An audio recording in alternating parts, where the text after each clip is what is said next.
شباب هاي الزاوية سعرها تقريبا يطلع 5000 دينار، يعني تشتري من باب الشرج، وموجود عند اي ابو انشائية.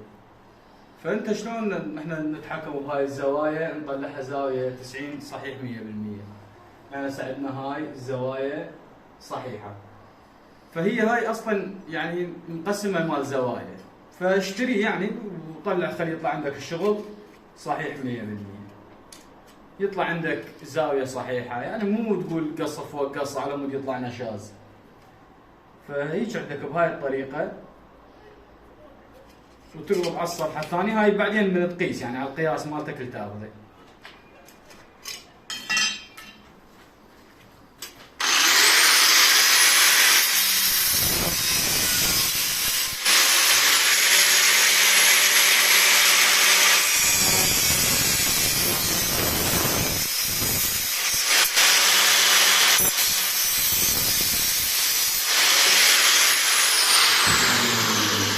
شوفوا هسه هنا عندنا هاي زاوية،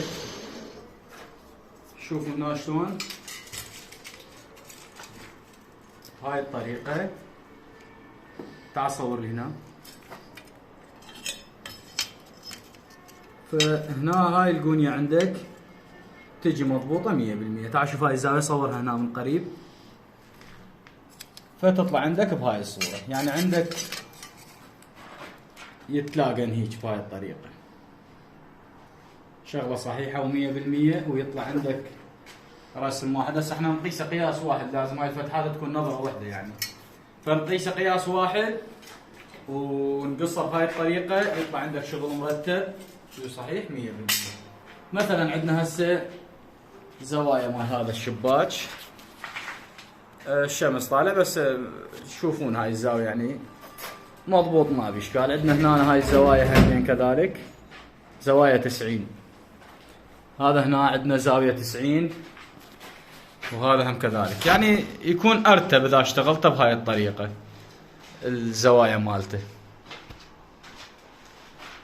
هذا عندنا همين كذلك، يعني الزاوية مالته يطلع مضبوط. هسه شلون هذا هنا عندك زوايا مالته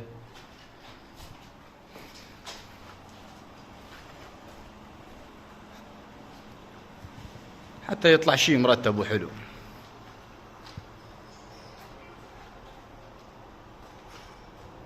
يطلع عندك يعني مضبوط 100%، حتى لا شو اسمه يطلع مرتب. اذا هذا صار فوقه يعني يطلع نشاز، مو صحيح. هذا على هالطريقة هذا ارتب يعني.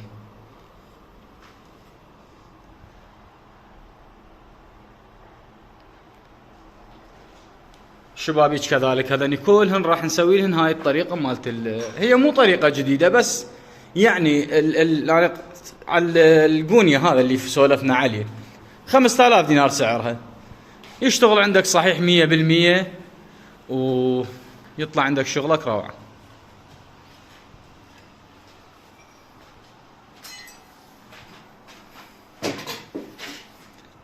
هسه هذه كمل ان شاء الله عندنا، وهذين القصتين هسه قصينا واحد وبقى عندنا واحد راح نكمله.